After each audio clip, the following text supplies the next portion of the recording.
আসসালামু আলাইকুম। Medicine proof written question আমরা প্রিভিয়াস 5 ইয়ার প্রশ্নগুলো সলভ করার চেষ্টা করছিলাম। এরই ধারাবাহিকতায় আজকে আমরা গ্যাস্ট্রোএন্টেরোলজি নিয়ে কথা বলবো।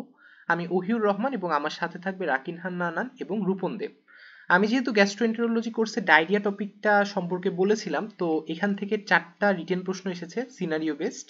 এই 4টা প্রশ্ন সম্পর্কেই আমি আজকে কথা বলার চেষ্টা করব। ম্যাক্সিমাম আনসার ওই ভিডিওতেই দেয়া আছে, ওইটাতে আরো ইলাবোরেটিভলি সবকিছু সম্পর্কে আমরা জানতে পারবো।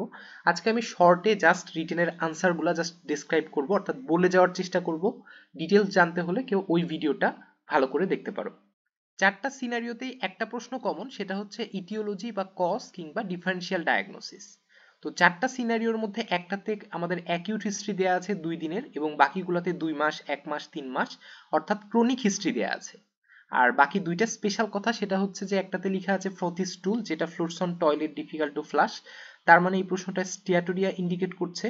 এবং আরেকটা প্রশ্ন আছে যেখানে low grade fever, anorexia, weight loss, তার মানে এটা ইন্টেস্টিনাল টিউবারকুলোসিস ইন্ডিকেট করছে। তো আমাদের সবগুলোতেই যেহেতু ইটিওলজি বা ডিফারেন্সিয়াল ডায়াগনোসিস জিজ্ঞাসা করেছে, তো আমরা অ্যাকিউট কেসের প্রশ্নের জন্য কজ হিসেবে ইনফেকশাস কজের মধ্যে এগুলো লিখতে পারি, নন ইনফেকশাসের মধ্যে এগুলো লিখতে পারি, এগুলো আমরা মুখস্থ করে ফেলতে পারি। তবে ইম্পর্টেন্ট হচ্ছে যেগুলো দাগিয়ে রেখেছি সেগুলা আমরা পরীক্ষায় শুধু এগুলাই লিখতে পারি, কারণ আমরা যদি শুরুতেই লিখি স্কমব্রোটক্সিক ফিশ পয়জনিং, তাহলে অবশ্যই সেটা টিচার অ্যাকসেপ্ট করবে না। ইনফেকশাস কজের মধ্যে আমরা gastroenteritis, Clostridium difficile infection, meningococcaemia, pneumonia, malaria এগুলো লিখতে পারি। আর নন ইনফেকশাস কজের মধ্যে GIT, IBD, bowel malignancy, metabolic কজের মধ্যে ডায়াবেটিক কিটোঅ্যাসিডোসিস, থাইরোটক্সিকোসিস এবং 4টে important drug NSAID, cytotoxic agent, antibiotic এবং পিপিআই, এই 4টা আমরা অবশ্যই মনে রাখবো। তো এগুলো হলো অ্যাকিউট কেসের যে প্রশ্ন সেটার জন্য কজ। আর ক্রনিক কেসের জন্য আমরা 3টা কজে ভাগ করতে পারি: কোলোনিক কজ, ম্যালঅ্যাবজর্পশন এবং স্মল বাওয়েল কজ। কোলোনিক কজের মধ্যে ইনফ্লামেটরি বাওয়েল ডিজিজ, নিউপ্লাসিয়া এবং ইরিটেবল বাওয়েল সিনড্রোম। ম্যালঅ্যাবজর্পশনের মধ্যে প্যানক্রিয়েটিকের মধ্যে ক্রনিক প্যানক্রিয়াটাইটিস, কার্সিনোমা প্যানক্রিয়াস। এন্টেরোপ্যাথির মধ্যে coeliac disease, tropical sprue, lymphoma এবং আমাদের দেশের পার্সপেক্টিভে আমরা ইন্টেস্টিনাল টিবিটাও ইনক্লুড করতে পারি। স্মল বাওয়েল কজের মধ্যে ক্রনস ডিজিজ এবং বিভিন্ন ড্রাগস আমরা আগেও বলেছি, এনএসএইড, অ্যামিনোস্যালিসাইলেট এবং এসএসআরআই। এখানে তো আমি 10-12টা কজকে হাইলাইট করেছি। অনেক সময় আমাদেরকে 2টা বা 4টা ডিফারেন্সিয়াল ডায়াগনোসিস জিজ্ঞাসা করা হয়, তখন কিন্তু আমরা just inflammatory bowel disease, colonic neoplasia, chronic pancreatitis কিংবা আমাদের দেশের পার্সপেক্টিভে ইন্টেস্টিনাল টিবি এগুলোকে সামনের দিকে ডিফারেন্সিয়াল ডায়াগনোসিস হিসেবে রাখতে পারি। আর যেই প্রশ্নটাতে স্টিয়াটোরিয়া ছিল সেখানে আমরা কিন্তু এইভাবে কজগুলোকে লিখতে পারি: ইন্ট্রালুমিনাল, মিউকোসাল এবং পোস্ট মিউকোসাল। পোস্ট মিউকোসালের মধ্যে লিম্ফেটিক অবস্ট্রাকশন, মিউকোসালের মধ্যে সিলিয়াক স্প্রু ইনফেকশন, ইস্কেমিয়া এবং ড্রাগ ইনডিউসড এন্টেরোপ্যাথি। ইন্টারলুমিনাল ম্যালডাইজেশনের মধ্যে প্যানক্রিয়েটিক ইনসাফিসিয়েন্সি, ব্যাকটেরিয়াল ওভারগ্রোথ কিংবা লিভার ডিজিজ। এরপর আমাদের নেক্সট প্রশ্ন, হোয়াট ক্লিনিক্যাল ইনফরমেশন আমরা এই পেশেন্টে সার্চ করব, কিংবা জেনারেল এক্সামিনেশনে আমরা কি ফিজিক্যাল ফাইন্ডিং পাবো, কিংবা আমরা কি হিস্ট্রি নিব, কিংবা অ্যাবডোমিনাল এক্সামিনেশনে আমরা কি ফাইন্ডিং পাবো। অর্থাৎ আমাদের হিস্ট্রি এবং ক্লিনিক্যাল এক্সামিনেশন অর্থাৎ ক্লিনিক্যাল ফিচার সম্পর্কে কিন্তু জিজ্ঞাসা করা হয়। তো এটা আমি ওই ভিডিওতে ডিটেলসে বলেছি, এখন জাস্ট একবার রিডিং পড়ি। আমরা ক্লিনিক্যাল ইনফরমেশনের মধ্যে হিস্ট্রিতে ডিউরেশন জিজ্ঞাসা করব, অ্যাকিউট অথবা পারসিস্টেন্ট অথবা ক্রনিক। 2 সপ্তাহের চাইতে কম সময় হলে অ্যাকিউট, 2 থেকে 4 সপ্তাহ হলে পারসিস্টেন্ট এবং 4 সপ্তাহের বেশি সময় হলে আমরা সেটাকে ক্রনিক ডায়রিয়া বলে থাকি। সে কি খাবার খেয়েছিল অ্যাকিউট কেসে আমরা জিজ্ঞাসা করতে পারি, তার কোনো রিসেন্ট ট্রাভেল হিস্ট্রি আছে কিনা, পার্সন টু পার্সন স্প্রেড করছে কিনা, অর্থাৎ তার বাসায় আর কারো এরকম ডিজিজ আছে কিনা, এবং তার স্টুল হিস্ট্রি নিতে পারি আমরা, ফ্রিকোয়েন্সি, যদি সেটা মোর দেন 3 টাইমস পার ডে হয় তখনই তো তাকে আমরা ডায়রিয়া বলবো, ঠিক না? যদি ভলিউম আমরা দেখি, হাই ভলিউম ডায়রিয়া থাকে স্মল বাউলের ক্ষেত্রে, লো ভলিউম থাকে লার্জ বাউলের ক্ষেত্রে। কনসিস্টেন্সি দেখবো ওয়াটারি অথবা আনফর্মড অথবা সেমি সলিড, কালার, কন্টেন্ট এবং স্টিয়াটোরিয়া আছে কিনা দেখবো। স্টিয়াটোরিয়া বলি আমরা যখন এটা গ্রিজি, পেল, বাল্কি, ফ্লোটস অন প্যান এবং ডিফিকাল্ট টু ফ্লাশ হয়। এই 5টা ফিচার থাকলে সেটাকে আমরা স্টিয়াটোরিয়া বলে থাকি। তার অ্যাসোসিয়েটেড কোনো abdominal pain, vomiting, sleep disturbance, tenesmus, urgency, incontinence এগুলো আছে কিনা জানার চেষ্টা করব, এবং অ্যাবডোমিনাল টিবির জন্য fever, night sweat, weight loss, anorexia এগুলো আছে কিনা জেনে নিব। 4টা ড্রাগের কথা বলেছিলাম, antibiotic, NSAID, PPI, cytotoxic drug, এগুলো সে খায় কিনা সেই হিস্ট্রি নিব, এবং ফিচার্স অফ ডিহাইড্রেশন যেমন থার্স্ট, হেডেক, ডেলিরিয়াম এগুলো আছে কিনা জানার চেষ্টা করব।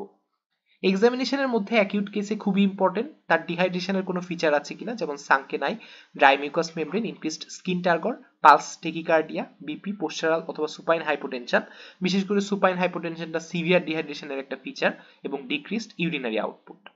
পেশেন্ট অনেকদিন ধরে যেহেতু খাচ্ছে কিন্তু সেটা বের হয়ে যাচ্ছে, এই জন্য তার ক্যাকিকটিক থাকতে পারে প্রোটিন এনার্জি ম্যালনিউট্রিশনের জন্য, কিংবা ইডিমা থাকতে পারে। সাথে আয়রন ডেফিসিয়েন্সির জন্য অ্যানিমিয়া বা কৈলোনাইকিয়া থাকতে পারে। লো গ্রেড ফিভার থাকতে পারে অ্যাবডোমিনাল টিবির ক্ষেত্রে, এবং থাইরোটক্সিকোসিসের জন্য যদি হয় তাহলে আমাদেরকে অবশ্যই থাইরয়েড এক্সামিনেশন করে সেটা কনফার্ম হতে হবে। আর আমাদেরকে যেহেতু বলেছিল অ্যাবডোমিনাল ফাইন্ডিং কি পাবা, আমরা বলতে পারি লাম্প পেতে পারি, অ্যাসাইটিস পেতে পারি, এবং 30% কেসে এটা অ্যাকিউট অ্যাবডোমেন নিয়ে প্রেজেন্ট করতে পারে। এই তিনটা হচ্ছে অ্যাবডোমিনাল টিবির ক্ষেত্রে। আর যখন কোলোনিক ম্যালিগনেন্সি হবে তখন মেটাস্ট্যাটিকের ফিচার হিসেবে আমরা হ্যাপাটোস্প্লিনোমেগালি পেতে পারি। এরপরে আমাদের অ্যাকিউটের প্রশ্নে জিজ্ঞাসা করা আছে যে কখন তুমি এই পেশেন্টকে অ্যান্টিবায়োটিক দিবা। আমরা কিন্তু পড়েছিলাম যে অ্যাকিউট ডায়রিয়ার ক্ষেত্রে অ্যান্টিবায়োটিকের কোনো রোল নাই, তো শুধু শুধু অ্যান্টিবায়োটিক দিলে বরঞ্চ আরো রেজিস্ট্যান্স হওয়ার চান্স থাকবে। আর আমরা এই চার্টে তো দেখেইছি যে অ্যান্টিবায়োটিক নিজেই অ্যাকিউট ডায়রিয়া করে, তো অ্যান্টিবায়োটিক দেওয়ার কোনো প্রশ্নই আসে না। এছাড়া এটা যদি অ্যান্টেরোহেমোরেজিক ইকোলাইয়ের জন্য হয়ে থাকে, অ্যান্টিবায়োটিক দিলে এটার কারণে তার হেমোলাইটিক ইউরেমিক সিনড্রোম পর্যন্ত হয়ে যেতে পারে, এই জন্য আমরা অ্যান্টিবায়োটিক অ্যাভয়েড করব। তো কিছু কন্ডিশন আছে যেগুলোতে অবশ্যই অ্যান্টিবায়োটিক দিতেই হবে বাধ্য হয়ে, যেমন তার যদি সিস্টেমিক ইনভলভমেন্ট থাকে, কিংবা পেশেন্ট যদি ইমিউনো কম্প্রোমাইজড বা সিগনিফিকেন্ট কোমরবিডিটি যদি থাকে, কিংবা Shigella dysentery infection, invasive salmonellosis বিশেষ করে টাইফয়েড ফিভার, কিংবা কলেরা এপিডেমিকের ক্ষেত্রে আমাদের অ্যান্টিবায়োটিক দিতেই হবে। এরপরে ক্রনিকের প্রশ্নে বিশেষ করে আমাদেরকে ইনভেস্টিগেশন উইথ এক্সপেক্টেড ফাইন্ডিং জিজ্ঞাসা করা হয়। বিশেষ করে ইন্টেস্টিনাল টিউবারকুলোসিসের ক্ষেত্রে ইনভেস্টিগেশনগুলো খুবই গুরুত্বপূর্ণ এবং কনফার্মেটরি ডায়াগনোসিসটাও সেখানে জিজ্ঞাসা করা হয়। তো আমরা ইনভেস্টিগেশনটা এই বক্সের মধ্যেই দেখতে পাচ্ছি কি কি ইনভেস্টিগেশন আমরা ক্রনিকের ক্ষেত্রে করব। তবে এখানে এক্সপেক্টেড ফাইন্ডিংস যেহেতু লেখা নাই, সেটাকে আমি এক্সট্রা ভাবে আলাদাভাবে এখানে লেখার চেষ্টা করেছি। আমরা স্টুল এক্সামিনেশন করব, ভলিউম দেখব, হাই ভলিউম থাকে স্মল বাউল ডায়রিয়ার ক্ষেত্রে এবং লো ভলিউম থাকে লার্জ বাউল ডায়রিয়ার ক্ষেত্রে। স্টুলে আমরা ব্লাড পেতে পারি, মাইক্রোস্কোপি করে সিস্ট বা ট্রফোজয়েড পেতে পারি, কারণ একটা ইম্পর্টেন্ট কজ ছিল আমাদের জিয়ারডিয়াসিস। এছাড়া আমরা ফিকাল ক্যালপ্রোটেক্টিন টেস্ট করতে পারি, যেটা রেস থাকে আইবিডির ক্ষেত্রে, এটা একটা সেন্সিটিভ মার্কার অফ ইনফ্লামেশন। আমরা ইনফ্লামেশনের জন্য অন্যান্য ক্ষেত্রে ইএসআর এবং সিআরপি করি, তবে এই ক্ষেত্রে ইএসআর সিআরপি রেজড হতে একটু টাইম লাগে, তার চাইতেও এটা বেশি সেন্সিটিভ হয়, এটা আগেই আমরা ডিটেক্ট করতে পারি। এছাড়া ক্রনিক প্যানক্রিয়াটাইটিসের ক্ষেত্রে ফিকাল ইলাস্টেজ এলিভেটেড থাকতে পারে। স্মল বায়োল বায়োপসি করে আমরা যদি সাবটোটাল ভিলাস অ্যাট্রোফি পাই তখন আমরা সিলিয়াক ডিজিজ চিন্তা করব। ইলিওকোলোনোস্কোপি উইথ বায়োপসি করে আমরা ক্রনস ডিজিজ, আলসারেটিভ কোলাইটিস কিংবা নিওপ্লাসিয়া চিন্তা করব। এগুলো আমরা ডিটেলসে আইবিডির ক্লাসে বলার চেষ্টা করেছি। ক্রনস ডিজিজের ক্ষেত্রে patchy inflammation, discrete deep ulcer, stricture, perianal, বিভিন্ন ফিস্টুলা, ফিশার বা স্কিন ট্যাগ পেতে পারি। আলসারেটিভ কোলাইটিসের ক্ষেত্রে loss of vascular pattern, granularity, friability, contact bleeding বা আলসারেশন পেতে পারি। নিওপ্লাসিয়া থাকলে বায়োপসি করে আমরা বিনাইন নাকি ম্যালিগন্যান্ট সেটা জানতে পারি। প্যানক্রিয়াটাইটিসের ক্ষেত্রে আমরা abdominal ultrasound, CT, MRCP, even এক্স-রেও করতে পারি, যার মাধ্যমে অ্যাট্রোফি, ক্যালসিফিকেশন, ডাক্ট ডায়ালিটেশন কিংবা অ্যানাটমি ডেমনস্ট্রেট করতে পারি। ক্রনস ডিজিজের ক্ষেত্রে স্টেজিং এর জন্য আমরা বেরিয়াম ফলো থ্রু করতাম আগে, বর্তমানে স্মল বায়োল এমআরআই করা যায়, যার মাধ্যমে আমরা narrowing, stricture, ulceration, extra intestinal কোনো ম্যানিফেস্টেশন কিংবা পেলভিক বা পেরিটোনিয়াল ইনভলভমেন্ট আছে কিনা জানতে পারি। এছাড়া নিউরো এন্ডোক্রাইন টিউমার বা কার্সিনয়েড টিউমারের ক্ষেত্রে আমরা সেরাম গাট হরমোন প্রোফাইল বা 24 hour urine 5 hydroxy indole acetic acid এগুলা পেতে পারি। আর ইন্টেস্টিনাল টিবির ক্ষেত্রে যেহেতু স্পেশাল ভাবে বলেছিল, সেখানে আমরা আল্ট্রাসাউন্ড বা সিটিতে থিকেন্ড বাউল ওয়াল বা অ্যাবডোমিনাল লিম্ফ্যাডেনোপ্যাথি কিংবা মেজেন্টেরিক থিকেনিং বা অ্যাসাইটিস পেতে পারি। অ্যাসাইটিক ফ্লুইড স্টাডি করলে এক্সুডেটিভ বা লিম্ফোসাইট পেতে পারি। ল্যাপারোস্কোপি করে আমরা কনফার্ম হব মাল্টিপল হোয়াইট টিউবারকুল পাবো পেরিটোনিয়াল বা ওমেন্টাল সারফেসে, এবং লিভার বায়োপসি করে কনফার্ম হতে পারি, বিশেষ করে মিলিয়ারি টিবির ক্ষেত্রে সেই সময় কিন্তু আমরা গ্র্যানুলোমা পাবো। তো এইটুকু ছিল আমার এই 4টা সিনারিও বেসড প্রশ্ন যেগুলো ডায়রিয়ার সাথে রিলেটেড। বাকি পোর্শনটা আমাদের রাকিনহান নানান এবং রূপন দেব কন্টিনিউ করবে। ধন্যবাদ সবাইকে, আসসালামু আলাইকুম। হ্যালো, আসসালামু আলাইকুম। আমি রাকিন হান্নান। আমরা গ্যাস্ট্রোএন্টারোলজির কোশ্চেনগুলো আলোচনা করছিলাম। তো এরপরে আমাদের যে প্রশ্ন সেটি হচ্ছে 40 years old female presents with repeated haematemesis for 2 hours. তাহলে তার ডিডি গুলো কি হতে পারে? তো ব্লিডিং পেপটিক আলসার একটা ডিজিজ ডিডি হতে পারে, গ্যাস্ট্রিক ইরোশনস হতে পারে, রাপচার অফ ইসোফেজিয়াল ভ্যারিসিস হতে পারে, ইসোফ্যাজাইটিস হতে পারে, ভাস্কুলার ম্যালফরমেশন হতে পারে, ম্যালোরিস টিয়ার হতে পারে due to chronic alcohol intake যারা করছে তাদের হতে পারে, অথবা carcinoma of stomach or oesophagus হতে পারে। আচ্ছা, পরবর্তী আমাদের যে কোশ্চেন সেটি হচ্ছে what are the physical signs of variceal bleeding. আমরা ভ্যারিসেল ব্লিডিং হলে আমরা কি কি ফিজিক্যাল সাইন গুলো পাবো? তাহলে মেইনলি ভেরিসেল ব্লিডিং হয় হলো লিভার ডিজিজের, তাহলে স্টিগমাটা অফ লিভার ডিজিজটাই হলো ফিজিক্যাল সায়েন্সের মধ্যে আসবে। তাহলে কি কি থাকতে পারে? সেটা হলো jaundice, clubbing, spider naevi, xanthoma, ascites, hair loss থাকতে পারে, অ্যাস্টেরিয়াসিস হতে পারে যেটা হলো আমরা বলি ট্রেমর। এছাড়া পামার ইরাইথেমা থাকতে পারে, ডুপিট্রেন্স কন্ট্রাকচার থাকতে পারে, গাইনেকোমাস্টিয়া থাকতে পারে, ক্যাপুট মেডুসা, ফিটো হেপাটিকা, হেপাটোস্প্লিনোমেগালি, টেস্টিকুলার অ্যাট্রফি হতে পারে এবং প্যারোটিড এনলার্জমেন্টও হতে পারে আমাদের স্টিগমাটা অফ লিভার ডিজিজের ক্ষেত্রে। দেন হলো আমাদের এই কেসটার ম্যানেজমেন্ট আমরা কি করবো, অর্থাৎ আপার জিআই ব্লিডিং এর ম্যানেজমেন্ট নিয়ে আলোচনা করছি। তো আপার জিআই ব্লিডিং এর ম্যানেজমেন্ট যেহেতু জানতে চাইছে, তাহলে হিস্ট্রি দিয়ে শুরু করব। তাহলে হিস্ট্রি অফ পেপটিক আলসার তার ছিল কিনা, history of NSAID without proton pump inhibitor prolong time সে এনএসআইডি ইন্ডুসার ছিল কিনা, previous history of jaundice or any other liver disease ছিল কিনা, অ্যালকোহল ইনটেক করে কিনা, ওয়েট লস এবং এজ অফ দ্য পেশেন্ট, কারণ আমরা যদি কার্সিনোমা সাসপেক্ট করি তখন আমাদের weight loss, age of the patient দরকার, ম্যালিরুইস্টিয়ার ক্ষেত্রে অ্যালকোহল ইনটেকটা দরকার। তো আমরা এই হিস্ট্রি গুলো নিলাম, দেন আমরা ক্লিনিক্যাল এক্সামিনেশনে যাব, সেখানে আমরা ফিচার অফ শক পাবো যদি এক্সেসিভ ব্লিডিং হয়, হাইপোভলিমিক হয়ে যায় পেশেন্ট, অ্যানিমিয়া পাবো, স্টিগমাট অফ লিভার ডিজিজ গুলো পেতে পারি যদি লিভার ডিজিজের কারণে আপার জিআই ব্লিডিং হয়, অথবা এবং সাথে এনি আদার কোমরবিডিটি আছে কিনা সেগুলো আমাদের এক্সক্লুড করতে হবে, like heart disease, kidney disease এগুলো। দেন আমরা ইনভেস্টিগেশনসে যাব, ইনভেস্টিগেশনে কি ফুল ব্লাড কাউন্ট করব, এনিমিয়া আছে কিনা সেটা এক্সক্লুড করার জন্য ইউরিয়া এবং ইলেকট্রোলাইট টেস্ট করব, লিভার ফাংশন টেস্ট করব এবং একই সাথে প্রথ্রম্বিন টাইমটা করব, ব্লাড গ্রুপিং করব এবং আরএইচ টাইপিং করব যদি পেশেন্টকে রিসাসিটেট করা লাগে, এবং আপার জিআই এন্ডোস্কোপি করব। মেইনলি আপার জিআই এন্ডোস্কোপিটা আসলে মেইন ইনভেস্টিগেশন। দেন আমরা ট্রিটমেন্টে চলে যাব। ট্রিটমেন্টে আমরা প্রথমে ইন্টারভেনাস অ্যাক্সেস নেব, ব্লাড ট্রান্সফিউশন করব অথবা কলয়েড সলিউশন ইনফিউশন করবো যদি আমাদের প্রয়োজন পড়ে। কখন এটা ইন্ডিকেট করবে, যদি পেশেন্ট শকে থাকে এবং হিমোগ্লোবিন 10 এর গ্রাম পার ডেসিলিটারের নিচে থাকে, তাহলে অক্সিজেন থেরাপি দিব। Urgent endoscopy if shocked patient or liver ডিজিজে থাকে, তাহলে আমাদের পেশেন্ট যদি শকে থাকে অথবা লিভার ডিজিজে থাকে তাহলে আমাদের আর্জেন্ট এন্ডোস্কোপি করতে হবে এবং ব্লিডিং পয়েন্টটাকে স্টপ করতে হবে। তাহলে সেই ক্ষেত্রে আমরা কি করব, endoscopic thermal modality such as heater probe আমরা ইউজ করব, দেন অথবা আমরা ব্লিডিং পয়েন্টে অ্যাড্রেনালিন ইনজেকশন দিতে পারি।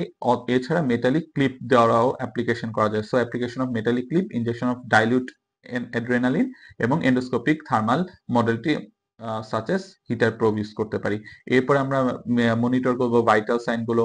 এরপরে যদি তাও ব্লিডিং কন্টিনিউ থাকে তাহলে আমরা রিএন্ডোস্কোপ করব এবং সার্জারি করব যদি ব্লিডিং পারসিস্ট করে।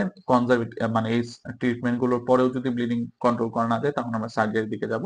আর সাবসিকুয়েন্ট ট্রিটমেন্ট গুলো দিব, যেমন পেশেন্টকে আমরা অবশ্যই পেপটিক আলসার থাকলে সেটা ট্রিটমেন্ট দিব, যদি এইচ পাইলোরিতে পেপটিক আলসার হয় সেগুলো ট্রিটমেন্ট দিব, পেশেন্টের হাইপারটেনশন থাকলে হাইপারটেনশন কন্ট্রোল করব, proper taking of NSAIDs with PPI proton pump ইনহিবিটরের মাধ্যমে সবসময় তাকে এনএসএইডস দেওয়ার পরামর্শ নিব, এগুলো। এরপরে একটা কোশ্চেন আমাদের, সেটা হচ্ছে যে alarming feature of dyspepsia. Dyspepsia যদি কারো থাকে মানে ইনডাইজেশন, তাহলে তার ক্ষেত্রে কোন কোন সাইনগুলোকে আমরা অ্যালার্মিং সাইন হিসেবে নিব। তো এটা হচ্ছে weight loss, anaemia, vomiting, haematemesis and melaena এবং ডিসফেজিয়া এবং পালপেবল অ্যাবডোমিনাল মাস যদি থাকে। ডিসপেপসিয়ার সাথে যদি পালপেবল অ্যাবডোমিনাল মাস থাকে, যদি ডিসফেজিয়া থাকে, যদি হেমাটোমেসিস, ভমিটিং, অ্যানিমিয়া, ওয়েট লস এই সাইনগুলো থাকে, ফিচারগুলো থাকে, তাহলে ডিসপেপসিয়াটাকে আমরা অ্যালার্মিং সাইন হিসেবে নিব।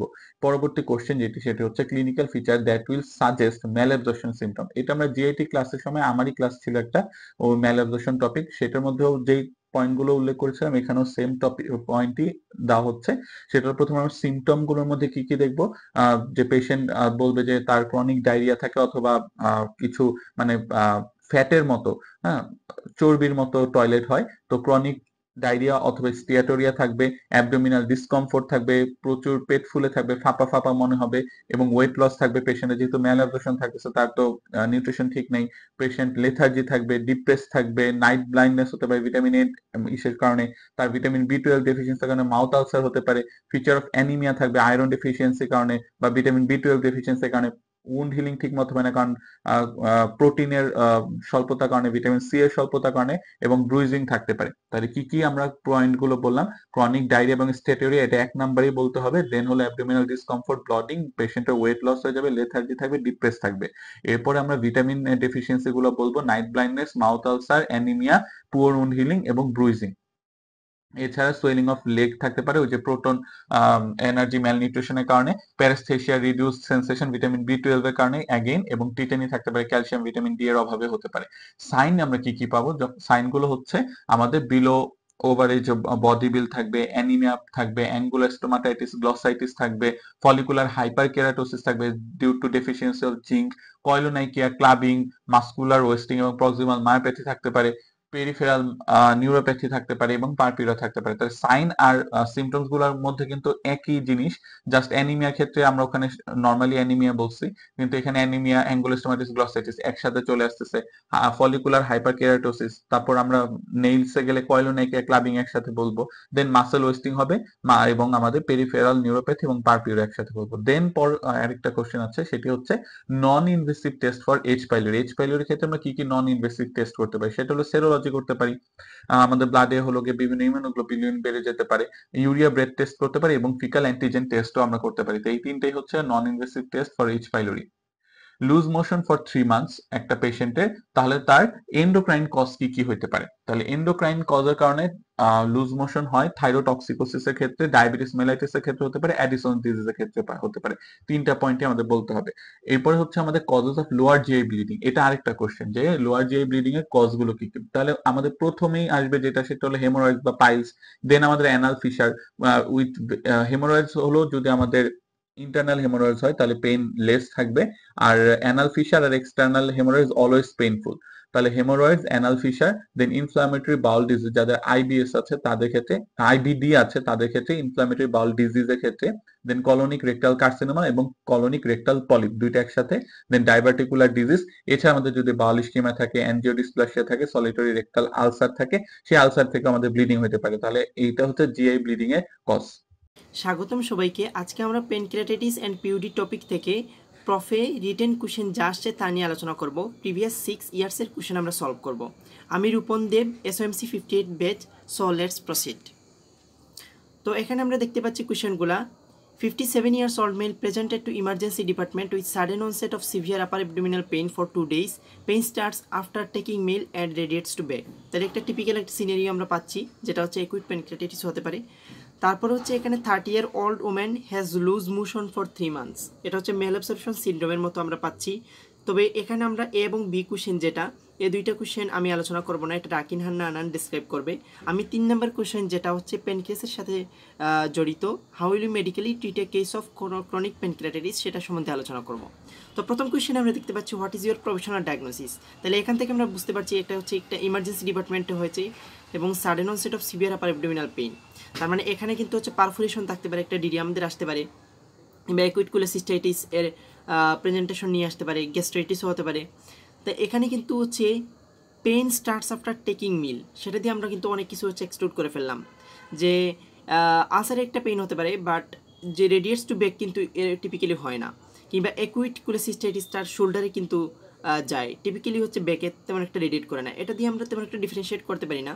কিন্তু হচ্ছে sudden severe upper abdominal pain, তারপর হচ্ছে পেইন স্টার্টস আফটার টেকিং মিল, কিংবা রেডিয়েটস টু ব্যাক, এই তিনটে দিয়ে আমরা হচ্ছে নন স্পেসিফিকলি আমরা বুঝতে পারি যে এটা হচ্ছে একটা অ্যাকুইট প্যানক্রিয়াটাইটিস হতে পারে। তাহলে প্রফেশনাল ডায়াগনোসিস আমরা অ্যাকুইট প্যানক্রিয়াটাইটিস কিন্তু রাখতে পারি।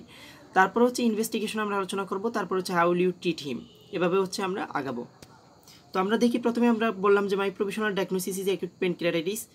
এরপর হচ্ছে ইনভেস্টিগেশন। অ্যাকুইট প্যানক্রিয়াটাইটিস যেহেতু একটা ইমার্জেন্সি কেস, তাকে আমরা প্রথমেই কিন্তু ইনভেস্টিগেশনের জন্য বলবো না, তাকে আগে হচ্ছে কি করতে হবে, তাকে স্টেবিলাইজ করতে হবে, এনালজেসিক বা ফ্লুইড, এন্টিয়াল স্যালাইন এগুলো হচ্ছে আমাদের দিতে হবে। তারপরে কিন্তু আমরা হচ্ছে কনফার্ম হওয়ার জন্য এই ইনভেস্টিগেশনগুলো করবো। তাহলে আমরা কীভাবে করব, আমরা 4টা ভাগে ভাগ করে করতে পারি। প্রথমে কনফার্ম ডায়াগনোসিসের জন্য, তারপর হচ্ছে এক্সক্লুশন অফ ডিডির জন্য, এরপরে প্যানক্রিয়াটাইটিসের কিছু কমপ্লিকেশন রয়েছে সেগুলো এক্সক্লুশন করব, এরপর হচ্ছে অ্যাসেসমেন্ট অফ প্রগনোসিসের জন্য। তো কমপ্লিকেশন সম্বন্ধে, এটা যদিও হচ্ছে পরীক্ষাতে প্রশ্নতে আমরা দেখি নাই, তারপরেও কমপ্লিকেশন সম্বন্ধে আমাদের জানতে হবে, কারণ এটা কিন্তু ম্যানেজমেন্ট এবং হচ্ছে ইনভেস্টিগেশনের জন্য জরুরি। তার কিছু সিস্টেমিক কমপ্লিকেশন রয়েছে, যেমন সিস্টেমিক ইনফ্লামেটরি রেসপন্স সিনড্রোম। এটা কেন হয়, কারণ ইনক্রিজ ভাস্কুলার পারমিডিটির জন্য, যে প্যানক্রিয়াসের যে ইনফ্লামেশন রয়েছে সেটা থেকে সাইটোকাইন, প্ল্যাটলেট এগ্রিগেটিং ফ্যাক্টর কিংবা কাইনিন রিলিজ হয়, সেজন্য হচ্ছে তার একটা সার্স হয়, যেটা systemic inflammatory response syndrome. Hypoxia হয় যদি হচ্ছে মাইক্রোএমবোলি, সেটা হচ্ছে যদি লাংস মেটাস্টেসিস করে। হাইপারগ্লাইসিমিয়া হয় কারণ আইলেটস অফ ল্যাঙ্গারহ্যান্সের কিন্তু হচ্ছে ডিসরাপশন হচ্ছে, সেখানে হচ্ছে altered insulin by glucagon release হচ্ছে, যার কারণে হাইপারগ্লাইসিমিয়া হচ্ছে। হাইপোক্যালসিমিয়া হয় কারণ এখানে ফ্যাট নেক্রোসিস হয়, ফ্যাটি অ্যাসিড ঋণাত্মক চার্জযুক্ত এবং ধনাত্মক চার্জযুক্ত ক্যালসিয়ামের সাথে মিলে কিন্তু ফ্যাট সাপোনিফিকেশন করে, সেজন্য হচ্ছে ব্লাডে তার হচ্ছে আয়োনাইজড ক্যালসিয়াম কমে যায়। প্যানক্রিয়াটিকের মধ্যে হচ্ছে নেক্রোসিস, অ্যাবসেস, সিটোসিস্ট এগুলো ফর্মেশন হয়। এখানে গ্যাস্ট্রোইন্টেস্টাইনের মধ্যে আপার যে ব্লিডিং হয়, কারণ একুইট প্যানক্রিয়াটাইটিস থেকে অনেক সময় ব্লিডিং হয়, সেটা হচ্ছে মেলেনা এবং হচ্ছে হেমাটোমেসিস নিয়ে সেটা প্রেজেন্ট করতে পারে। মেনলি হচ্ছে যে আপার যে ব্লিডিং মেলেনা নিয়ে প্রেজেন্ট করতে পারে। তারপর হচ্ছে ভেরিসিয়াল হিমোরেজ হতে পারে, কিংবা ইরোশন ইনক্লুশন হতে পারে, কিংবা অবস্ট্রাকটিভ জন্ডিসও কখনো হতে পারে। একুইট প্যানক্রিয়াটাইটিস যদি হচ্ছে বিলিয়ারি ডাক্টকে সেটা ব্লক করে। তাহলে এই কমপ্লিকেশন কিন্তু আমাদের হচ্ছে ইনভেস্টিগেশন এবং ম্যানেজমেন্টের ক্ষেত্রে খুবই জরুরি। তাহলে আমরা দেখলাম কনফার্ম ডায়াগনোসিসের জন্য সেরাম অ্যামাইলেজ আমরা করলাম, কিন্তু এটা এত বেশি স্পেসিফিক না, কারণ সেরাম অ্যামাইলেজ শুধুমাত্র 24 আওয়ার্সের মধ্যে যদি আসি, তাহলে 3 গুণ যদি এলিভেটেড হয় তখন আমরা এটা সাসপেনশন করতে পারবো। কিন্তু সেরাম অ্যামাইলেজ শুধুমাত্র যে একুইট প্যানক্রিয়াটাইটিসেই বাড়ে তা না, সেটা কিন্তু হচ্ছে যে perforative peptic ulcer, ruptured ovarian cyst কিংবা ইন্টেস্টাইনাল ইসকেমিয়াতেও কিন্তু হচ্ছে কম হলেও, মানে লেস ফ্রিকোয়েন্ট হলেও সেখানেও কিন্তু সেরাম অ্যামাইলেজ বাড়ে। সো হচ্ছে এটা কিন্তু স্পেসিফিক না। তাছাড়া 24 ঘন্টার পরে যদি চলে যায়, তাহলে সেক্ষেত্রে কিন্তু হচ্ছে একুইট প্যানক্রিয়াটাইটিসে আমরা সেরাম অ্যামাইলেজ বাড়া পাবো না, সেটা আমরা পাবো হচ্ছে নর্মাল পাবো, কারণ এটা হচ্ছে এফিশিয়েন্টলি এক্সক্রিটেড বাই কিডনি। এখন সেরাম অ্যামাইলেজ যদি আমরা কনস্ট্যান্টলি রেজ পাই, তাহলে আমরা বুঝতে পারবো, মনে করবো যে এটা কিন্তু কমপ্লিকেটেড হয়ে গেছে, মানে সিটোসিস্ট ফর্মেশন হয়ে গেছে। আচ্ছা, তারপরেও কিন্তু হচ্ছে সেরাম অ্যামাইলেজ এত বেশি স্পেসিফিক না, সুতরাং এটাকে আমরা হচ্ছে স্পেসিফিক হিসেবে ধরবো না। সেরাম লাইপেজের ক্ষেত্রে আমরা একটু অ্যাকুরেট মেজার পেতে পারি, সেটা কিন্তু এলিভেটেড থাকে, কনস্ট্যান্টলি এলিভেটেড থাকে। আল্ট্রাসোনোগ্রাফি থেকে আমরা হচ্ছে কনফার্মেশন পাই যে এটা একুইট প্যানক্রিয়াটাইটিস, কারণ আল্ট্রাসোনোগ্রাফিতে আমরা কি করতে পারি, হোল অ্যাবডোমেন যেটা, সেটা থেকে আমরা কিন্তু হচ্ছে গলস্টোন, বিলিয়ারি অবস্ট্রাকশন বা সিটোসিস্ট ফর্মেশন হয়েছে কিনা সব কিছু কিন্তু আমরা বুঝতে পারি, সেখানে আমরা প্যানক্রিয়াটিক সোয়েলিংও পাই। তাই আল্ট্রাসোনোগ্রাফিকে আমরা হচ্ছে কনফার্মেটরি বলবো কনফার্ম ডায়াগনোসিসের ক্ষেত্রে। এরপরে আসি এক্সক্লুশন অফ ডিডি। তাই এক্সক্লুশন অফ ডিডিতে আমরা আগেই বলেছি যে সিভিয়ার অ্যাবডোমিনাল পেইন কিন্তু পারফোরেশন অফ গাটেও থাকে, ইন্টেস্টাইনাল অবস্ট্রাকশনের পেইন থাকে, তাহলে প্লেন এক্সরে দিয়ে আমরা এগুলো এক্সক্লুড করতে পারবো। পারফোরেশন অফ গাটের ক্ষেত্রে আমরা নিউমোপেরিটোনিয়াম পাবো, ইন্টেস্টাইনাল অবস্ট্রাকশনের ক্ষেত্রে ডাইলেটেড বাউল লুপ, স্টেপলেডার প্যাটার্নে আমরা পাবো। তাছাড়াও আমরা হচ্ছে প্লেন এক্সরেতে পারমানেন্ট কমপ্লিকেশনও কিন্তু এক্সক্লুড করতে পারি। সার্চ ফর কমপ্লিকেশনের ক্ষেত্রে আমরা সেরামিক ক্যালসিয়াম করবো, এই যে আমরা বলছিলাম হাইপোক্যালসিমিয়া হয়ে গেছে, কারণ ফ্যাট নেক্রোসিসের কারণে এখানে ফ্যাট সাপনিফিকেশন হয়েছে, তাহলে সেরামিক ক্যালসিয়ামের ক্ষেত্রে হচ্ছে আমরা ক্যালসিয়ামের ক্ষেত্রে আমরা হাইপোক্যালসিমিয়া দেখবো, কিংবা সেরাম গ্লুকোজের ক্ষেত্রে হাইপারগ্লাইসেমিয়া দেখবো যদি কমপ্লিকেটেড হয়। আর সবচেয়ে যে জিনিসটা করতে পারি আমরা হচ্ছে কন্ট্রাস্ট এনহ্যান্স প্যানক্রিয়াটিক সিটি, যে প্যানক্রিয়াসের ভায়াবিলিটি আছে কিনা। প্যানক্রিয়াটিক নেক্রোসিস যদি হয়, তাহলে এই কন্ট্রাস্টটা কিন্তু হচ্ছে নেক্রোসড এরিয়াতে যাবে না, তাহলে সেক্ষেত্রে আমরা হচ্ছে এটা কনফার্ম করতে পারবো কন্ট্রাস্ট এনহ্যান্স প্যানক্রিয়াটিক সিটি দ্বারা। এরপরে আমরা অ্যাসেসমেন্ট অফ প্রগনোসিস করবো। এটা বুঝতে হলে আমাদের হচ্ছে গ্লাসগো ক্রাইটেরিয়া বুঝতে হবে। এটা ডেভিডসনের একটা বক্স আছে, আমার মনে হয় না হচ্ছে এটা এখন এত বেশি দেখানো প্রয়োজন, তাই আমরা এগুলো হচ্ছে মুখস্থ রাখতে পারি। গ্লাসগো ক্রাইটেরিয়া অনুযায়ী হচ্ছে আমাদের যদি প্রগনোসিস অ্যাসেসমেন্ট করতে হয়, তাহলে এই ইনভেস্টিগেশন করা লাগে। Complete blood count, C reactive protein, serum albumin, blood urea and electrolytes, serum ALT এবং এলডিএইচ। এটা হচ্ছে যদি ইন্টারেস্ট থাকে গ্লাসগো ক্রাইটেরিয়াটা হচ্ছে কেউ ডেভিডসন থেকে দেখে নিতে পারো। এরপরে হচ্ছে আমরা এখানে ট্রিটমেন্ট সম্বন্ধে আলোচনা করব। ট্রিটমেন্ট 3 ভাগে ভাগ করে আমরা করছি, সেটা হচ্ছে সিমটোমেটিক, কমপ্লিকেশন এবং সার্জিক্যাল। এখানে হচ্ছে মেডিকেল ট্রিটমেন্ট হিসেবে আমরা সিমটোমেটিক কমপ্লিকেশন এগুলো আমরা দিতে পারি, এবং সার্জিক্যাল ট্রিটমেন্ট আলাদাভাবে আমরা দিতে পারি। যদিও মেডিসিনে আমরা সার্জিক্যাল ট্রিটমেন্ট সম্বন্ধে এত বেশি ঘামাই না, তারপরেও কিন্তু লেখার উদ্দেশ্যে কিন্তু আমাদের লিখতে হবে। তাহলে সিমটোমেটিকের ক্ষেত্রে পেইন যেহেতু সিভিয়ার থাকে, আমরা অপিওয়েড অ্যানালজেসিক দিব, তাহলে সেক্ষেত্রে আমরা এটা দিতে পারি। এবং হাইপোভলিউমের ক্ষেত্রে নর্মাল স্যালাইন কিংবা ক্রিস্টালয়েড সলিউশন দিতে পারি। শক যদি ডেভেলপ করে ইউরিনারি ক্যাথেটার, সিভিলাইন এগুলো দিয়ে আমাদের হচ্ছে কি করতে হবে, অ্যাসেস করতে হবে। কমপ্লিকেশনের ক্ষেত্রে হাইপোক্সিয়া যদি আমরা দেখছি যে অলরেডি হাইপোক্সিয়া ডেভেলপ করতে পারে, কারণ মাইক্রোএম্বুলি হচ্ছে পালমোনারিতে বা লাঙে চলে যেতে পারে, সেক্ষেত্রে হচ্ছে হাইপোক্সিয়ার জন্য আমাদের অক্সিজেন দিতে হবে। সার্সের ক্ষেত্রে ভেন্টিলেটরি সাপোর্ট দিতে হবে। হাইপারগ্লাইসেমিয়া হলে ইনসুলিন দিতে হবে। হাইপোক্যালসিমিয়া দিলে ক্যালসিয়াম সাপ্লিমেন্টেশন দিতে হবে। প্যারালাইটিক আইলিয়াস হতে পারে, সেক্ষেত্রে হচ্ছে আমাদের এনজি টিউব অ্যাসপিরেশন করতে হবে। সিভিয়ার কেসের ক্ষেত্রে এন্টেরাল ফিডিং করতে হবে। থ্রম্বোএম্বোলিজম যদি হয় সাবকিউটেনিয়াস লো মলিকুলার হেপারিন দিতে হবে, এবং ইনফেক্টেড নেক্রোসিসের ক্ষেত্রে আমাদের অ্যান্টিবায়োটিক দিতে হবে। তো এগুলো ছিল মেডিকেল ট্রিটমেন্টের মধ্যে। সার্জিক্যালে হচ্ছে আমরা ইনফেক্টেড নেক্রোসিস যদি পাই, যে কন্ট্রাস্ট এনহ্যান্সড প্যানক্রিয়াটিক সিটিতে, সেক্ষেত্রে হচ্ছে বা এপসেস যদি পাই, সেক্ষেত্রে আমরা আর্জেন্ট এন্ডোস্কোপিক ড্রেনেজ করতে হবে। আর MIRP মানে হচ্ছে মিনিমালি ইনভেসিভ রেট্রোপেরিটোনিয়াল প্যানক্রিয়াটিক নেক্রোসেক্টমি। এটা আমাদের না জানলেও হবে, তবে আমরা লিখতে পারি আর কি। প্যানক্রিয়াটিক সিডোসিস্টের ক্ষেত্রে আমরা ড্রেনেজ করব, সেটা সার্জিক্যাল এন্ডোস্কোপিক সিস্টোগ্যাস্ট্রোস্টমি। মানে হচ্ছে এখানে আমরা পিকটেল একটা ক্যাথেটার দুইটার মধ্যে দিয়ে দিব, মানে সিডোসিস্ট এবং হচ্ছে গ্যাস্ট্রিক এন্টামের মধ্যে। তো সেখানে ক্ষেত্রে হচ্ছে সিডোসিস্ট থেকে প্রেশার গ্রেডিয়েন্টের মাধ্যমে ফ্লুইডগুলা ইউজুয়ালি হচ্ছে যে গ্যাস্ট্রিক এন্টামের মধ্যে সেখানে ড্রেনেজ হয়ে যাবে, তাহলে সিডোসিসটা কোলাপস করে যাবে, দেন এটা হচ্ছে মোটামুটি রিজলিউট করে যাবে। আর গলস্টোনের ক্ষেত্রে কিন্তু অ্যাকুইট প্যানক্রিয়াটাইটিসের মেইন তিনটা কজ কি সেটার ক্ষেত্রে আমরা জানি হচ্ছে অ্যালকোহল, গলস্টোন এবং হচ্ছে পুস্ট ইআরসিপি। তো গলস্টোনের কারণে যদি প্যানক্রিয়াটাইটিস হয় সেটা আমরা অবশ্যই হচ্ছে আলট্রাসোনোগ্রাফিতে আমরা দেখে ফেলবো, তাহলে সেই গলস্টোনটা আমাদের রিমুভ করতে হবে। সেটা আমরা কিভাবে করব? কোলিসিস্টেক্টমি দিয়ে হচ্ছে আমরা গলস্টোনটা হচ্ছে রিমুভ করে ফেলবো। তো গলস্টোন অনেক সময় কি হয়, প্রাইমারি থেকে তারপরে বিলিয়ারি ডাক্টে গিয়ে সেটা সেকেন্ডারি ব্লকেজ করে থাকে, তাহলে সেক্ষেত্রে হচ্ছে বিলিয়ারি ডাক্টে গিয়ে সেটা প্রেশার দেওয়া হচ্ছে প্যানক্রিয়াটিক ডাক্টকে, তো সেখান থেকে হচ্ছে ইনফ্লামেশনটা ডেভেলপ করতে পারে। এই জন্য হচ্ছে আমাদের প্রাইমারি কজটা যে গলস্টোনটা সেটাকে রিমুভ করে ফেললে সেক্ষেত্রে হচ্ছে অ্যাকুইট প্যানক্রিয়াটাইটিস আর হবে না। তো এটুকুই ছিল হচ্ছে ট্রিটমেন্ট সম্বন্ধে। তো ট্রিটমেন্ট অফ ক্রনিক প্যানক্রিয়াটাইটিস যদি আমরা বলি তাহলে এই ক্রনিক প্যানক্রিয়াটাইটিস কিন্তু রিকারেন্ট হয়, মানে রিকারেন্ট অ্যাটাক নিয়ে আসে, অনেক সময় যে পিউডির পেনের মতো নিয়ে আসে রিকারেন্ট এপিগ্যাস্ট্রিক পেইন হিসেবে। তো সেটা আমাদের আলাদা করতে হবে যে এটা আসলেই ক্রনিক প্যানক্রিয়াটাইটিস কিনা, সেটা আমরা ইনভেস্টিগেশনের মাধ্যমে আলাদা করতে পারি। এখানে আমি তেমন একটা বললাম না, শুধুমাত্র হচ্ছে আমরা এখানে কুশিয়ার সম্বন্ধে আলোচনা করব। তো এটার ক্ষেত্রে প্রথমে আমাদের হচ্ছে কন্ট্রোল অফ রিস্ক ফ্যাক্টরস, মানে ক্রনিক প্যানক্রিয়াটাইটিসের রিস্ক ফ্যাক্টর যেগুলো রয়েছে সেগুলো কিন্তু আমাদের প্রথমে কন্ট্রোল করতে হবে। তো সিজেশন অফ অ্যালকোহল ইনটেক এবং স্মোকিং এগুলো আমাদের হচ্ছে কী করতে হবে, মানতে হবে। তারপর হচ্ছে পেইন রিলিফের জন্য আমরা NSAID অপিওয়েড দিই। এখানে অপিওয়েড যেহেতু হচ্ছে একটা নেশা জাতীয় বা এটা ডিপেন্ডেন্স ডেভেলপ করতে পারে, সেজন্য আমরা অনেক সময় হচ্ছে অপিওয়েড না দিয়ে প্রিগাভালেন্ট TCA এগুলো দিই পেইন রিলিফের জন্য। তারপরে আমরা পারোরাল প্যানক্রিয়াটিক এনজাইম সাপ্লিমেন্ট দিতে পারি, কারণ প্যানক্রিয়াস কী করে এনজাইম কিন্তু মানে যখনই হচ্ছে কেউ হচ্ছে ইনজেকশন করে বা খাবার খায় তখন কিন্তু হচ্ছে প্যানক্রিয়াসের উপর একটা চাপ পড়ে যে তার এনজাইম সিক্রেশন করতে হবে। সেক্ষেত্রে আমরা পারোরাল প্যানক্রিয়াটিক এনজাইম সাপ্লিমেন্টেশন যদি দেই তাহলে হচ্ছে কিন্তু প্যানক্রিয়াসের উপর এত হচ্ছে প্রেশার পড়বে না যে আমাকে এনজাইম সিক্রেশন করতে হবে ডাইজেশনের জন্য, সেক্ষেত্রেও কিন্তু পেনের একটু রিলিফ পাওয়া যেতে পারে। তারপরেও যদি না পাওয়া যায় তাহলে সিলিয়াক প্লেক্সাস নিউরোলাইসিস আমরা করতে পারি। এরপরেও যদি হচ্ছে না পাওয়া যায় তাহলে হচ্ছে পেন রিলিফ না পাওয়া যায় তাহলে কিন্তু আমাদের হচ্ছে ইন্টারভেনশনে যেতে হবে, সার্জিক্যাল ইন্টারভেনশনে, যেটা কজটা আমরা হচ্ছে কী কারণে হচ্ছে সেটা কজ আমরা সার্জিক্যাল ইন্টারভেনশনের মাধ্যমে হচ্ছে রিলিভ করতে পারি। এগুলো করার পরে সার্জিক্যাল ইন্টারভেনশনেও যদি দেখা যায় যে হচ্ছে সেটা হচ্ছে না, তাইলে আমরা কী করি, টোটাল প্যানক্রিয়াটেক্টমি করে নিতে পারি। তো পেন রিলিফের জন্য কিন্তু আমরা এই জিনিসগুলো করলাম। ম্যালঅ্যাবসরপশন যে সিনড্রোম হয় সেটার ক্ষেত্রে আমরা কী করতে হবে, ফ্যাট রেস্ট্রিকশন দিতে হবে, কারণ প্যানক্রিয়াস তো তার হচ্ছে যে ফ্যাট ডাইজেস্টিং এনজাইম সেটা ভালোভাবে করণ করতে পারতেছে না, তার মানে কী করতে হবে, ফ্যাট ডায়েটটা কম রাখতে হবে।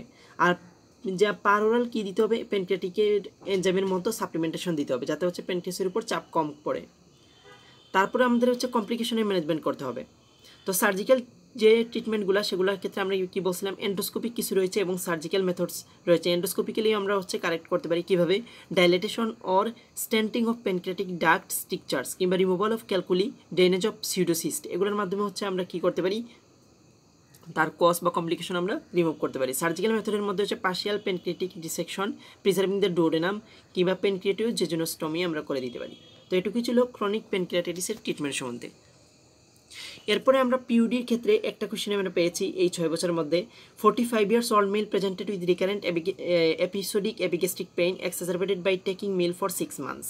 তো এটাকে আমরা অনেক সময় ক্রনিক প্যানক্রিয়াটাইটিস মনে হতে পারে, কিন্তু যেহেতু এখানে ফুডের ব্যাপারে হচ্ছে সেটাকে স্পেসিফাই করা নাই, মানে সাধারণত হচ্ছে প্যানক্রিয়াসের যে পেইনটা সেটা ফ্যাটি মিলই এক্সাজারবেট করে, কারণ প্যানক্রিয়াসের যে লাইপেজ এনজাইম সেটা কিন্তু হচ্ছে ফ্যাটের ডাইজেশনে হচ্ছে ব্যবহৃত হয়। তো সেক্ষেত্রে হচ্ছে ফ্যাটি মিলে কিন্তু এক্সাজারবেট করবে, কিন্তু এখানে বলছে নন স্পেসিফিক যে ফুড খেলেই তার হচ্ছে এক্সাজারবেট করে, সেজন্য হচ্ছে আমরা এটাকে পিউডি হিসেবে ধরতে পারি। তো পিউডির ক্ষেত্রে আমাদের 3টে নোটেবল ক্যারেক্টারিস্টিক থাকে, localisation to the epigastrium, relationship to food এবং থার্ড নাম্বার হচ্ছে এপিসোডিক অকারেন্স। তো এগুলো কিন্তু আমরা এখানে পাচ্ছি, তাহলে আমরা বলতে পারি এটা হচ্ছে পেপটিক আলসার ডিজিজের case. Mention 3 importance aetiology for this condition, তাহলে এটা আমরা দেখে নিই। তাহলে প্রথমে এই যে 3 ইম্পর্টেন্ট ইটিওলজি আমরা দেখে নিছি, হেলিকোব্যাক্টার পাইলোরির জন্য হতে পারে, NSAIDs জন্য হতে পারে, আর স্মোকিং কিংবা অ্যালকোহল, এই 3টা হচ্ছে মেনলি 3টে ইটিওলজি। আমরা ডেভিডসন থেকে এই 3টে ইটিওলজি আমরা কমনলি হেডলাইনে আমরা পাচ্ছি, তাহলে এই 3টে আমরা লিখতে পারি। তারপরে ইনভেস্টিগেশন করবো আপার যে এন্ডোস্কোপি, সেখানে কিন্তু হচ্ছে আমরা বায়োপসি নিতে পারি যে ম্যালিগন্যান্সিটাকে এক্সক্লুড করার জন্য। H. pylori জন্য আমরা নন ইনভেসিভ বা ইনভেসিভ এই 2টা টেস্ট করতে পারি, এগুলো আমরা দেখে নিই, তো এখানে ডিসক্রাইব করার কিছু নেই। তো ট্রিটমেন্ট আমরা কীভাবে হচ্ছে একটা পিউডি পেশেন্টকে ট্রিটমেন্ট করব, এটা 4 ভাগে ভাগ করে আমরা বলছি, general measure, H. pylori eradication, maintenance, treatment এবং সার্জিক্যাল। তো জেনারেল মেজারের ক্ষেত্রে যেগুলো হচ্ছে ইটিওলজি বা রিস্ক ফ্যাক্টর রয়েছে সেগুলো আমাদের ইরেডিকেট করতে হবে, যেমন সিগারেট স্মোকিং কি অ্যাসপিরিন, NSAID এগুলোর সাথে রিলেটেড থাকলে সেগুলো কিন্তু অ্যাভয়েড করতে হবে। আর ডায়েটারি অ্যাডভাইসের ক্ষেত্রে কোনো স্পেসিফিক কোনো অ্যাডভাইস নাই, সে সব কিছুই মোটামুটি খেতে পারবে। এইচ প্যাইলোরি রিডাকশনের ক্ষেত্রে আমরা আগেও পড়েছি ট্রিপল থেরাপি এবং কোয়াড্রুপল থেরাপি রয়েছে। ট্রিপল থেরাপির ক্ষেত্রে হচ্ছে তার 7 ডেজ পর্যন্ত কন্টিনিউ করা হয়, তারপর যদি না কমে অনেক সময় 10 থেকে 14 দিন পর্যন্ত রেজিমেন্ট কন্টিনিউ করা হয়। তো সেখানে হচ্ছে অমিপ্রাজল দিনে 2 বার খেতে হবে এবং এই 3টা অ্যান্টিবায়োটিকের মধ্যে যে কোনো 2টা কিন্তু অ্যান্টিবায়োটিক তারা লাগবে। কোয়াড্রুপল থেরাপির ক্ষেত্রে ক্লেরিথ্রোমাইসিনের জায়গায় আমরা হচ্ছে টেট্রাসাইক্লিন দিব। আর এই যে অ্যামক্সিসিলিন মেট্রোনিডাজল, এখানে আমরা হয়তো মেট্রোনিডাজল দিলাম, কিন্তু তাকে হচ্ছে এখানে অ্যাড করতে হচ্ছে বিসমাথ কম্পাউন্ড, যেটা হচ্ছে মিউকোসাল প্রোটেকশন দিবে। আর এখানে যেমন আমরা পিপিআই দিই, সেখানেও কিন্তু একটা পিপিআই থাকবে, জাস্ট লাইক হচ্ছে অমিপ্রাজল, সেটাও কিন্তু সে দিনে 2 বার খাবে।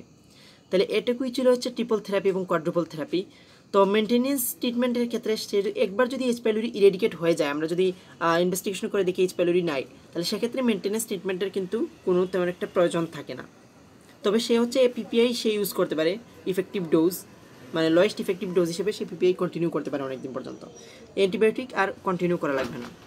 তারপরে আমরা কি করতে পারি, তার হচ্ছে ট্রিটমেন্ট থাকে সার্জিক্যাল ট্রিটমেন্ট, মানে সার্জিক্যাল ট্রিটমেন্ট তখনই ইন্ডিকেটেড হবে যদি তার কোনো কমপ্লিকেশন এরেজ করে, যেমন ইমার্জেন্সি কমপ্লিকেশন হিসেবে পারফোরেশন, হিমোরেজ এগুলো থাকতে পারে, কিংবা ইলেকটিভ কমপ্লিকেশন হিসেবে গ্যাস্ট্রিক আউটলেট অবস্ট্রাকশন কিংবা পারসিস্টেন্ট আলসারেশন থাকতে পারে, কিংবা recurrent ulcer following gastric surgery. তো এগুলোর ক্ষেত্রে আমরা সার্জিক্যাল অপশনে যাব। পার্শিয়াল গ্যাস্ট্রেক্টমি আমরা করতে পারি, এটা বিলরোথ 1 বলা হয়। আমাদের এগুলো হচ্ছে কমপ্লিটলি জানতে হবে না, কারণ এটা তো মেডিসিন। তো সেক্ষেত্রে সার্জিক্যাল অপশন সম্বন্ধে জাস্ট হচ্ছে আমরা মনে রাখবো পার্শিয়াল গ্যাস্ট্রেক্টমি আর Billroth 1, vagotomy and drainage, Billroth 2, reconstruction, এগুলো হচ্ছে আমরা অপশন হিসেবে পেতে পারি। তো এটুকুই ছিল হচ্ছে প্যানক্রিয়াটাইটিস এবং পিইউডি এর কোশ্চেন আনসার সম্বন্ধে। ধন্যবাদ সবাইকে।